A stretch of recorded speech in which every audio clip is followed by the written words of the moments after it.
Hello viewers, welcome to Knock TV. The new chapter that I am going to explore is Sir Alexander Fleming, written by Patrick Pringle. The chapter that I am going to explore has been taken from your intermediate English book 2.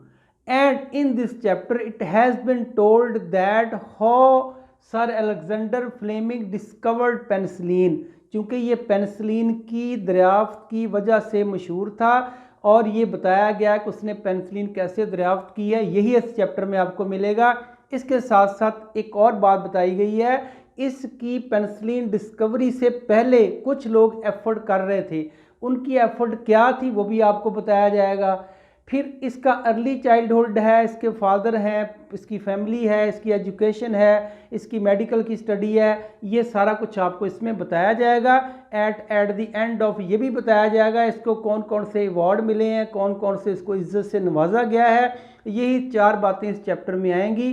तो let us move toward the chapter. The first sentence of your book, that is opening sentence. Pastor discovered germs. अच्छा, ये pastor, जो pasture भी पढ़ते हैं pastor भी पढ़ते हैं, लेकिन दोनों गलत हैं। गलत इसलिए हैं कि ये एक जो ब्रिटिश हैं वो आखिरी वाला आर नहीं बोलते, तो ये यहाँ चे की नहीं टे की साउंड आएगी। पास्टर, बस पास्ट कह के छोड़ देते हैं पास्टर। तो पास्टर डिस्कवर्ड, उसने दरियाफ्त किए। क्या दरियाफ्त किए? Germs. And Lister killed them, Lister ने उनको मार दिया। बाद में एक्सप्लेन करता हूँ क्या कहना चाह रहा है ये। फिर उसने कहा है दीज टू मैन टुगेदर, इन दो आदमियों ने मिलके इनकलाब बर्पा कर दिया, revolutionised in theory and practice of the medicine. Medicine की दुनिया में इन्होंने एक इनकलाब बर्पा कर दिया। देखें, बीमारी से पहले उसको डायग्नोज करना होता है, पता तो चले मसला क्या है। जब मसले का नहीं पता होगा आप उसका ट्रीटमेंट नहीं कर सकते। पहला काम इसने ये किया, इसने हमें बताया, लिखा हुआ मैंने डिटेल में। यहाँ दो आदमियों के नाम आए हैं, पास्टर और दूसरा नाम आया लिस्टर का, लेकिन तीसरा भी इनका एक दोस्त है, वो बाद की बात है। वो तीनों मैंने नीचे लिखे। इन्होंने क्या किया, पहले हम चैप्टर की तरफ चलते हैं। मैंने कहा ना कि पहले बीमारी का पता होगा तो हम उसका ट्रीटमेंट कर सकते ना। तो पता लगाने वाला कौन था, उसका ट्रीटमेंट करने वाला कौन था, इधर ही हम जा रहे हैं। अब चलते हैं। पहला लुई पास्चर, पहला जिसने नाम लिया था ना पास्टर, यही है। देखें, लुई लिखा हुआ लुइस है। आपको ये पता है कि एक फ्रेंच वर्ड है, फ्रेंच वाले आखिर में एस नहीं बोलते, लुइस को लुई बोलेंगे वो। इसी तरह एक और वर्ड आपने सुना होगा, बाऊजी। बाऊजी कहते हैं ना पंजाबी में या उर्दू में बाऊजी, वो भी फ्रेंच वर्ड है, उर्दू पंजाबी वर्ड नहीं है वो। जैसे वो वर्ड है, ये वर्ड मैं आपको बता भी देता हूँ। और ये उसकी मोनस है, दोनों फ्रेंच वर्ड हैं, बाउस और बैली। लगता है ऐसी है जैसे बाउस और बैली लिखा है, लेकिन ऐसा नहीं है। ये बाऊ है और ये बेल है। बेल, बेल नाम है, मोनस नाम है फ्रेंच का। और बैली जो बाऊ है, बाऊ ये फ्रेंच नेम है मर्द का। बाऊ का मतलब होता है बांका, खूबसूरत, ब्यूटीफुल, और इसका मैंने बांकी कह लें आप। तो ये बहू जी हम जो बोलते हैं, ये भी फ्रेंच वर्ड है, बहुस है, लेकिन हम बहू बोलते हैं। जिस तरह लुई लुई को हम लुई बोलेंगे, लउस नहीं बोलेंगे, लुई पास्टर।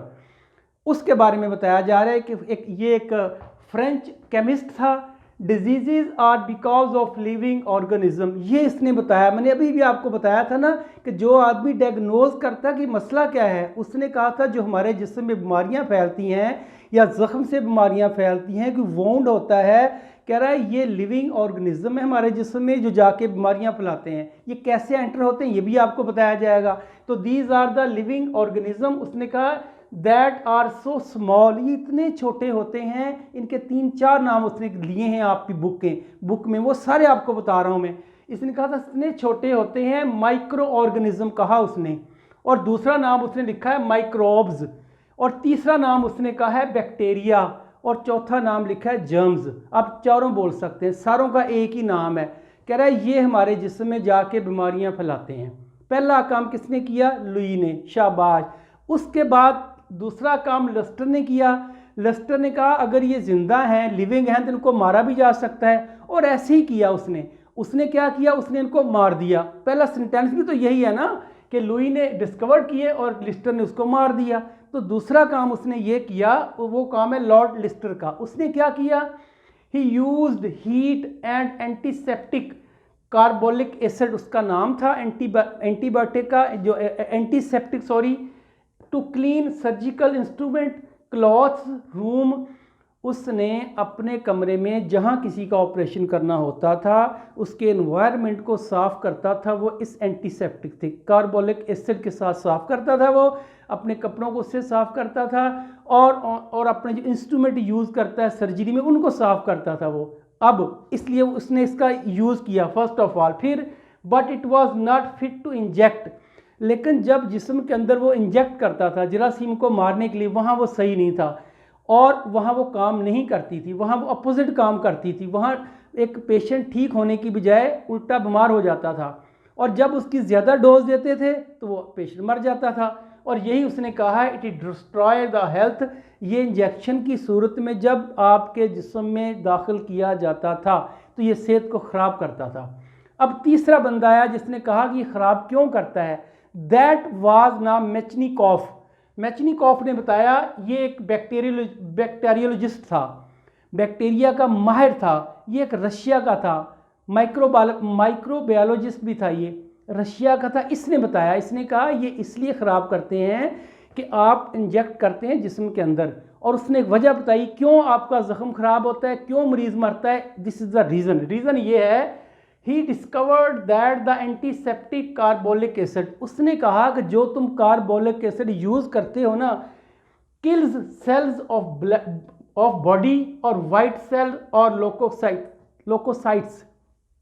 उसने कहा जो एंटीसेप्टिक आप जिस्म में दाखिल करते हो ना, वो सिर्फ जर्म को नहीं मारता, जर्म को तो मारता है, ये बात सही है, लेकिन इसके साथ साथ वो जिस्म के वाइट सेल को मार देता है। और वाइट सेल बहुत इंपॉर्टेंट है हमारे जिस्म में, यही उसने आगे लिखा भी है, they are natural armour against disease. ये जो वाइट सेल्स हैं ये हमारे जिस्म में एक आर्मर का काम करते हैं और डिजीज़ के ख़िलाफ़, बीमारियों के ख़िलाफ़। आगे उसने एक और लाइन लिखी है, this immunity system bugles and calls out the defence soldier. आपकी बुक से लिए गया ये सेंटेंस। जिस तरह फौज जब जंगल में फैली होती है, मैदान में फैली होती है ना, उसको शाम को वापस बुलाने के लिए बगल बनाया जाता है, बगल बजाया जाता है, अलार्म बजाया जाता है कि वापस आ जाओ अपनी बैरकों में, उनको बुलाने के लिए, दैट इज़ कॉल्ड बगल। कह रहा है जब ये जरासीम हमारे जिस्म में दाखिल होते हैं, क्या वो इंजेक्शन की सूरत में है, खा किसी वोंड ज़ख्म से आते हैं, तो कह रहा है हमारे अंदर का जो दिफाई निज़ाम है, इम्यूनिटी सिस्टम है, डिफेंस सिस्टम है, वो फ़ौरन बगल बजाता है, घंटी बजाता है, अपने सिपाहियों को बुलाता है कि आ जाओ भाई, क्या करो आके, soldier to fight with the invader, कि जो हमलावर हुए हैं इनके साथ लड़ो आके। फिर वो कहता है हमारे अंदर का जो दिफाई निज़ाम है, डिफेंस सिस्टम, कहता है वो इन्वेडर के ख़िलाफ़ वो लड़ते हैं।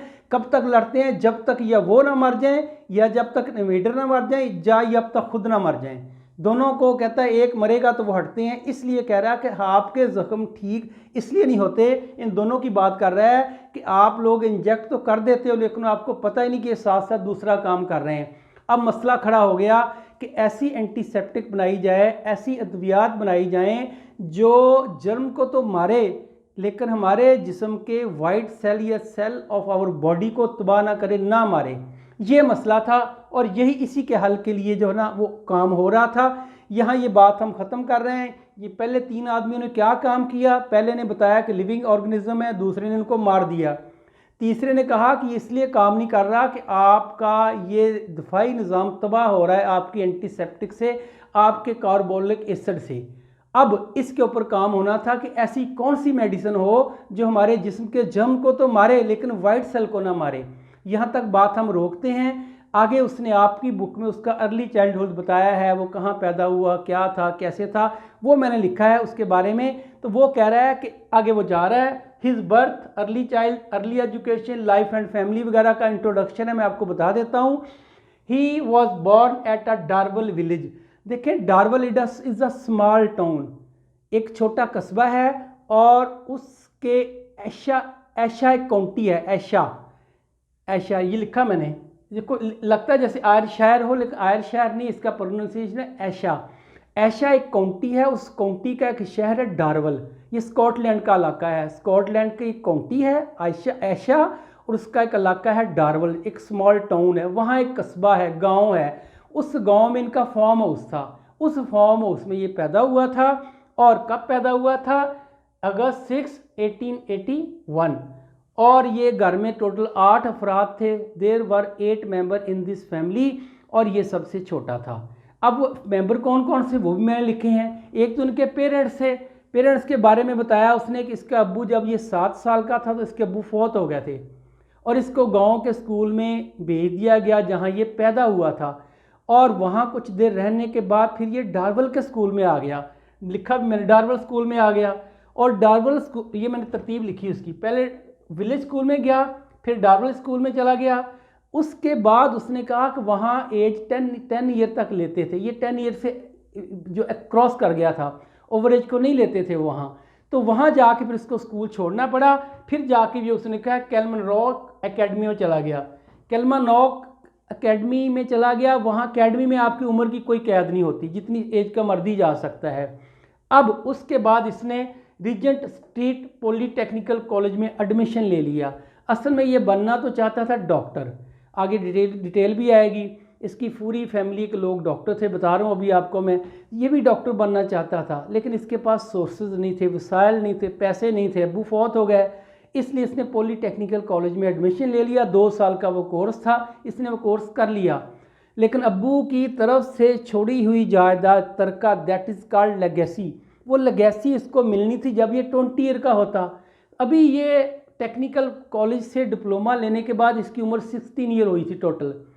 अब इसने 4 साल बाकी थे, पैसे भी नहीं थे इसके पास, लिहाजा इसने एक शिपिंग कंपनी में जॉब कर ली, एक फर्म में क्लर्क की जॉब कर ली। वो लिखा है मैंने, वो लिखा है job as a clerk in a shipping firm at Leadenhall street for 4 years. Up to legacy की उम्र तक उसने 4 साल तक के जॉब की है। उसके बाद इसको जो लेगेसी में से कुछ हिस्सा मिला, वो ज़्यादा तो नहीं था, लेकिन इतना था कि ये फ़ीस जमा करा के एडमिशन ले सकता था। इससे पहले मैं आपको इसकी फैमिली का बता दूं, आगे बाद में चलती है। इसने कॉलेज में एडमिशन लिया, कामयाब हुआ, डॉक्टर बना। लेकिन इससे पहले इसकी फैमिली में बताता चलूँ आपको मैं। पेरेंट्स बता दिया मैंने। इसके भाई, एक बड़े भाई का नाम था थॉमस, और वो एक डॉक्टर था, क्वालिफाइड ऑक्यूलिस्ट था। ऑक्यूलिस्ट कहते हैं आँखों का डॉक्टर। और ग्लासगो यूनिवर्सिटी का वो मेडिसिन, ग्लासगो यूनिवर्सिटी से उसने डिग्री ली थी। और इसका दूसरा भाई जो था, दैट वाज ह्यू जो है, ये इसने जो फार्म हाउस था ना, अब्बू के मरने के बाद फार्म हाउस की मैनेजमेंट संभाल ली थी। यहाँ से लगता है कि ये डॉक्टर नहीं था, क्योंकि फार्म हाउस सारा इसके अंडर था। ये उसकी देखभाल कर रहा थी, उसका मैनेजर कह लें, मैनेजमेंट कह लें, जनरल मैनेजर कह लें, उसका ये होल सोल था। ये इसने वहाँ काम शुरू कर दिया था। और इसके दूसरे 2 भाई जो थे वो भी डॉक्टर थे लंदन में। वो दोनों ऑप्टिशियंस थे। नाम नहीं लिखा उनका, मैंने वैसे बता दिया, देवर ऑप्टिशियंस। ऑप्टिशियन भी आंखों का डॉक्टर ही होता है। तो आंखों के डॉक्टर के 3 तरह के होते हैं। आपकी बुक में उसने 2 तरह के तो बता दिए हैं, और तीसरा देखें, पहली जो उसने बताया ना, ऑप्टिशियन ये जो ग्लासेस होते हैं आपके, उसको फिट करने का फ़न जानते हैं।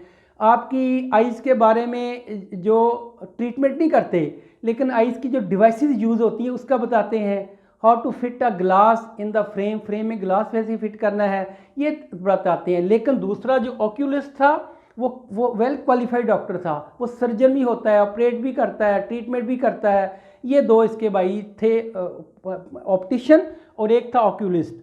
अब उसकी 2 बहनें भी थीं। ये स्कॉटलैंड के रहने वाले थे। एक बहन ने शादी कर ली थी एक वेटरनरी डॉक्टर के साथ, यानी कि यूँ कह लें कि एक एनिमल का डॉक्टर जो था, दंगल डॉक्टर के साथ। और दूसरी बहन ने डार्वल में ही एक डॉक्टर के साथ शादी कर ली थी। आप कह सकते हैं भाई बहनों, उसकी बहनें जो थीं, उनके खाउन भी डॉक्टर थे, इसके भाई भी डॉक्टर थे, तो ये भी डॉक्टर बनना चाहता था। अब इसने क्या किया फिर, इसने, मैंने कहा 16 साल की उम्र होगी, 4 साल में इसने जॉब की। कहाँ की? शिप कंपनी की, शाबाश। फिर इसने जॉब छोड़ दी, पैसे मिले, भाई से मशवरा किया। भाई ने कहा कि लंदन में 12 कॉलेजेस हैं, 12 मेडिकल कॉलेज हैं, आप किस में एडमिशन लेना चाहते हैं? तो इसने एक वाटर पोलो खेली थी एक गेम के, एक टीम के ख़िलाफ़, वहाँ सेंट मैरी कॉलेज की, वहाँ स्कूल लिखा हुआ है saint Mary medical school. School में वो कॉलेज को स्कूल भी बोलते हैं। अब उसने कहा था कि मुझे वही ठीक रहेगा। उसने 12 में से सेंट मैरी कॉलेज या saint Mary school medical school का जो था वो चुनाव किया, उसको वो पसंद था और वहाँ उसने फ़ीस जमा कराई, उसका एडमिशन हो गया। अब उसके बाद saint Mary medical college London out of 12 school, 12 में से उसने इसका चुनाव किया था। 8 साल उसने वहाँ गुजारे और 1906 में डॉक्टर बन के निकला।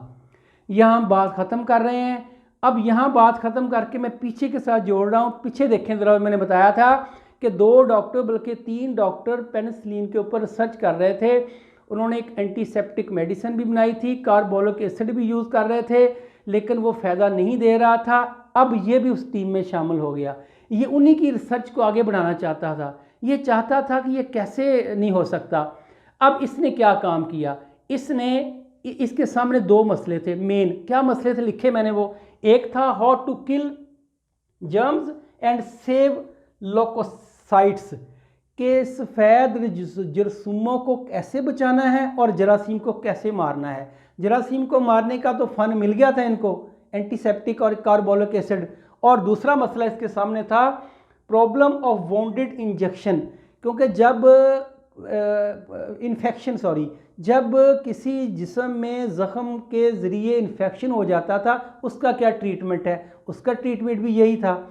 और ये अक्सर कहा करता था कि ये जो डिस्कवरी होती है ना, ये बाई चांस ही होती है अल्लाह की तरफ से। उसका सेंटेंस जो उसने डायरेक्ट बोला है, मैंने लिखा है, वो कहता था अबाउट डिस्कवरी ही सेड, वो कहता था it was due to a strong of good fortune. कहता बस ये अच्छी फॉर्चून की एक होती है कि किसी को क्या मिल जाए, अल्लाह ताला किसी को क्या दे दें, हमें नहीं पता होता क्या हो जाना है। और ऐसे ही हुआ, इसने कुछ डिस्कवरी की, उसको मैंने कुछ नाम दिए हैं, वो लिखा है स्टेपिंग टूवर्ड पेनिसिलिन, पेनिसिलिन की तरफ कदम, पेनिसिलिन की तरफ जाना। तो क्या उसने पहला काम क्या किया, उसने किया ही जॉइंट RAMC, इसका मतलब बनता है रॉयल आर्मी मेडिकल कॉर्प। उसने ये ज्वाइन कर ली। कब ज्वाइन की, 1914 में। और वहाँ एक लैब थी, लैब का नाम था राइट लेबॉर्ट्री उसने ज्वाइन कर ली। राइट लेबॉर्ट्री में एक्सपेरिमेंट करता था। वो किसकी थी, चूँकि ये आर्मी में चला गया था, वो जिसकी लैब थी वो भी आर्मी में था, वो कर्नल था, उसका नाम लिखा मैंने, sir Alfred Wright, colonel in army medical service.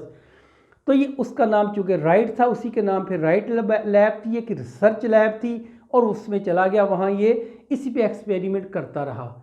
क्या करता रहा कि how to kill germs but not not white cell को जो ना मारे, उसको उसके ऊपर वो रिसर्च करता रहा। फिर उसने क्या किया, उस पर रिसर्च जारी रही।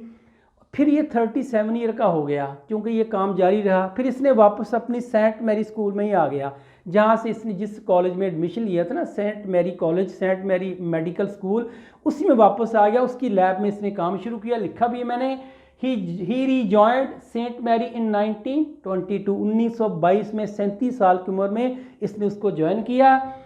ही वॉज फेल इन कटा, वो देखें एक फ्लू होता है, ज़ुकाम होता है, अगर गले से आपके को रेशा निकल रहा है दैट इज़ कॉल्ड बलगम। लेकिन अगर नाक से निकल रहा है दैट इज, वो भी नाक से निकल रहा है जो मादा है ना, उसी को उसने कहा था कि उसी के अंदर से उसने पेनिसिलिन दरियाफ्त की थी, पेनिसिलिन डिस्कवर की थी। कैसे देखें, कहता है फेल इन कैटरा, वो कैटरा में मुब्तला हो गया। Out of his nasal secretions, nasal से निकलने वाले मादे, सीक्रेशन कहते हैं मादा that flow from your nose, उससे उसने क्या किया, आगे लिखा भी है, he succeeded to destroy microbes without harming leucocytes, वो बगैर वाइट जरसूमे या वाइट सेल को मारे बगैर जरासीम मारने में कामयाब हो गया। नाक के एक मादे के साथ ही वो उसने ये ट्रीटमेंट ढूंढ लिया। और फिर आगे उसने लिखा है, उसने इसको नाम दिया लाइसोजाइम का, जो उसने दवाई बनाई ना एंटीसेप्टिक, उसको नाम उसने दिया लाइसोजाइम का। लेकिन ये एक रफ सी दवाई थी और ये इतनी स्ट्रॉन्ग भी नहीं थी, लेकिन ये पता चल गया कि ये उसकी बेस है, बुनियाद है। और उसने लिखा भी है, it was a Fortuner of penicillin, कहता है ये फॉर्च्यून का पेशखेमा थी, ये फॉर्च्यून की ये कह रहा है ये पेनिसिलिन की तरफ एक कदम था। फिर lysozyme was the first antiseptic and penicillin was second, फिर ये पहली समझो कि अगर दुनिया में कोई एंटीसेप्टिक पहले बनाई गई है दैट वाज लाइसोजीम, और दूसरी बनाई गई है दैट वाज पेनिसिलिन, और दोनों ही इसने बनाई थी। अब ये उसने क्या किया, फिर उसने कहा ही वाज अपॉइंटेड, फिर उसने छोड़ दिया ये। He was appointed professor of bacteriology in the university of London, उसको लंदन की यूनिवर्सिटी में बैक्टीरियोलॉजी का प्रोफेसर लगा दिया गया। वहाँ उसने फिर अपने तजर्बात जारी रखे, और जब वहाँ गया उसी साल उसने जाके, चूँकि तजर्बात एक्सपेरिमेंट तो पहले से कर रहा था, कुछ कामयाबी मिली उसको, तो वहाँ जाके उसने उसी साल, जिस साल वो गया उसी साल जाके उसने पेनिसिलिन डिस्कवर कर ली। आगे लिखा भी है मैंने, उसका सेंटेंस है, he was making experiment on the staphylococcus. ये एक यूं कह लें कि एक बैक्टीरिया कह लें आप, a gang of bacteria, a group of bacteria. He was growing a group of bacteria that was called staphylococcus. Staphylococcus, देखें मेडिकल नाम आ रहे हैं, कुछ कुछ फ्रेंच नेम है, कोई इतना नहीं होता कि सारों पे कमांड हो जाए, कोई इसलिए कोई प्रोनाउंसिएशन में गड़बड़ हो जाए तो सॉरी पहले कर लेता हूँ मैं आपसे, क्योंकि ये वर्ड हम नहीं सुने होते और ये लफ्ज़ थोड़े से आपकी ज़ुबान पे चढ़ना मुश्किल होते हैं जो आपकी यूज़ में ना हो, तो इसलिए मेडिकल का वो बेहतर बोल सकता है जो बोलते हैं, या फ्रेंच के वर्ड आते हैं तो उनमें कोई प्रोनाउंसिएशन में फ़र्क पड़ सकता है, हो सकता है वर्ड फ्रेंच का हम उसको इंग्लिश में बोल रहे हैं तो गलत हो जाएगा, इंग्लिश का वर्ड है उसको फ्रेंच में बोल रहे हैं वो भी गलत हो जाएगा। क्योंकि हमारे जो पाकिस्तान में इंग्लिश चलती है वो मिक्स है, फ्रेंच नहीं, सॉरी ब्रिटिश नहीं है, पढ़ाई ब्रिटिश जाती है, स्कूलों कॉलेजों में ब्रिटिश इंग्लिश पढ़ाते हैं, लेकिन बोलते लिखते मैसेजेस में सारे बरतानवी इंग्लिश, सॉरी अमेरिकन इंग्लिश चलती है, इससे फिर कंफ्यूज हो जाते हैं। और दूसरी इंग्लिश में इंग्लिश एक लैंग्वेज नहीं है, इंग्लिश में 8 लैंग्वेज इंग्लिश के अंदर हैं, जिस तरह उर्दू में कई लैंग्वेजेस हैं, इसलिए लश्करी ज़बान कहते हैं उर्दू को, इसमें भी एक नहीं 8 तरह की लैंग्वेज है इंग्लिश के अंदर, तो हर एक को समझना पढ़ना इतना ईजी नहीं होता, इसलिए क्रिटिसिज्म आप ज़रूर करें लेकिन प्रोनाउंसिएशन पे ना किया करें, क्योंकि ये कुछ ऐसे होते हैं जितना भी आप करेंगे फिर भी आपके मुंह से निकल जाता है कुछ ना कुछ, क्योंकि हमारे वर्ड नहीं है ये। हम बात कर रहे थे कि वो जिसे कहते हैं ना कि स्टाफिलोकोकस के ऊपर बात कर रहा था, ग्रुप ऑफ बैक्टीरिया उगा रहा था, और फिर उसने आगे भी है, a mould spore fail into the cultural plate. मैं थोड़ा सा कल्चरल प्लेट का आपको बता दूं, जो लैब में एक्सपेरिमेंट होते हैं, लैब के ख़ास पॉट्स होते हैं, ख़ास बर्तन होते हैं, ख़ास प्लेटें होती हैं और शीशे की होती हैं, उनके अंदर जिस तरह हम यूं कह लें एक गमले में आपने पौधे लगाने हो ना, बल्कि गमला छोड़ें, आजकल तो शॉपर के अंदर छोटे छोटे शॉपर में बीज लगाएं और उनको पानी में रख दें और वहाँ पे उगना शुरू हो जाते हैं। तो लैब में प्लेट होती है उसमें जिसमें ये बैक्टीरिया रखे जाते हैं, बैक्टीरिया ग्रो कराए जाते हैं, उन्हें हम कल्चरल प्लेट कह रहते हैं, जिस बैक्टीरिया फलते फूलते हैं। उसने भी उस प्लेट को अपनी लैब में रखा हुआ था, प्लेटों में डिफरेंट बैक्टीरियाज उसने ना उगाए हुए थे, यूँ कह लें कि पैदा किए हुए थे, उनको उसने कवर करके रखा था, ढांप के रखा था, कोई ऊपर जम ना आ जाए।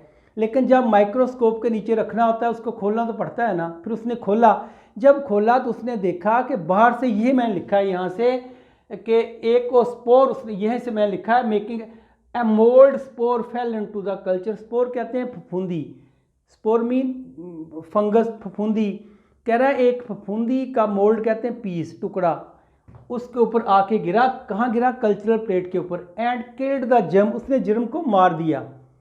अब जर्म को मार दिया, वो खुद हैरान हुआ, ये क्या हो रहा है, मैं जिसको मारने की तैयारी कर रहा हूँ वो तो खुद इसने मार दिए हैं। अब इसने सारे एक्सपेरिमेंट छोड़े, उस पर गौर शुरू कर दिया, उस पर देखना शुरू कर दिया। आगे भी ये बात है, he put some spore fungus on the broth of the meat, उसने कुछ फंगस लेकर ना उसको शोरबा बनाया गोश्त का, मीट का, उसके शोरबे में वो डाले, उसने देखा शोरबे का रंग येलो हो गया था, एंड इट टर्न्ड येलो, ये येलो हो गया। फिर उसने ऊपरला हिस्सा जो था ना लेयर उसकी, उसको छान लिया, सीव कर लिया, छाननी के साथ लिखा है मैंने, it turn he sieved the upper layer and was penicillin, उसने ऊपर की लेयर को उठा लिया, सीव कर लिया, और यही पेनिसिलिन थी। गो के ये उसकी इनिशियल स्टेज थी। आगे देखें, इन रॉ फॉर्म, लेटर ऑन, बाद में it was brought into the existing form, बाद में मौजूदा शक्ल में आ गई। फिर अब उसके बाद वो बात कर रहा है, कह रहा है ये जो पेनिसिलिन उसने बनाई थी ना, it was 3 times stronger then the carbolic acid. जो पहले लोग कार्बोलिक एसिड यूज़ कर रहे थे ये उससे 3 गुना ज़्यादा स्ट्रॉन्ग थी और पावरफुल थी। यहाँ तो बात ख़त्म होगी, उसकी जो पेंसिलिन बन गई है, उसका नाम हो गया, अब उसकी शोहरत दूर दूर तक फैल गई। एक दोस्त ने किसी मैगज़ीन में उसको इश्तिहार दे दिया, उसको शोहरत मिल गई। जब शोहरत मिली है, तकरीबात उसके आज़ाद में तकरीबात शुरू हो गई, उसको आज़ाद की बारिश होने लग गई और उसमें शुक्रिया वसूल करने के लिए उसको दूर दूर तक जाना पड़ता था। तकरीबात में तकरीरें करना पड़ती थी, दूर के सफ़र करके तकरीरें करके बोल बोल के वो टायर्ड हो जाता था। बल्कि इटली में एक दफ़ा वो तकरीर कर रहा था अपने शुक्रिया के जवाब में, तो इटली का एक आदमी आया, उसने फुल स्लीव के कपड़े पहने हुए थे, उसके साथ 3 बच्चे थे। उन्होंने आके उसको बड़ी आजिज़ी से मिला। उसने कहा it is because of you that my 3 sons are alive, कि मेरे 3 बच्चे ज़िंदा हैं, ये आपकी वजह से हैं, आपकी पेंसिलिन की वजह से ही इनको जरासीम नहीं पड़े। और उसने कहा ये शुक्रिया अदा किया और बच्चों से कहा कि ये आपका मोहसिन है, जब भी दुआ करो अपनी दुआओं में इसको याद रखना। अब लेकिन वो इतना आजिज़ था, हम्बल था, वो कह रहा था पेंसिलिन मैंने नहीं बनाई, पेंसिलिन तो खुदा ने बनाई है, मैंने तो डिस्कवर की कहाँ पड़ी हुई थी। ये उसका रिएक्शन था। फिर उसको कुछ ज़ाहिर है कुछ गवर्नमेंट ने कुछ अवार्ड दिए। क्या दिया उसको? ही वॉज नाइटेड, सर का खिताब दिया गया।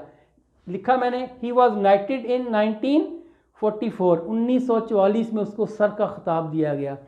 फिर he was awarded the Nobel prize for the medicine in 1945 में नोबेल प्राइज़ दिया गया मेडिसिन का।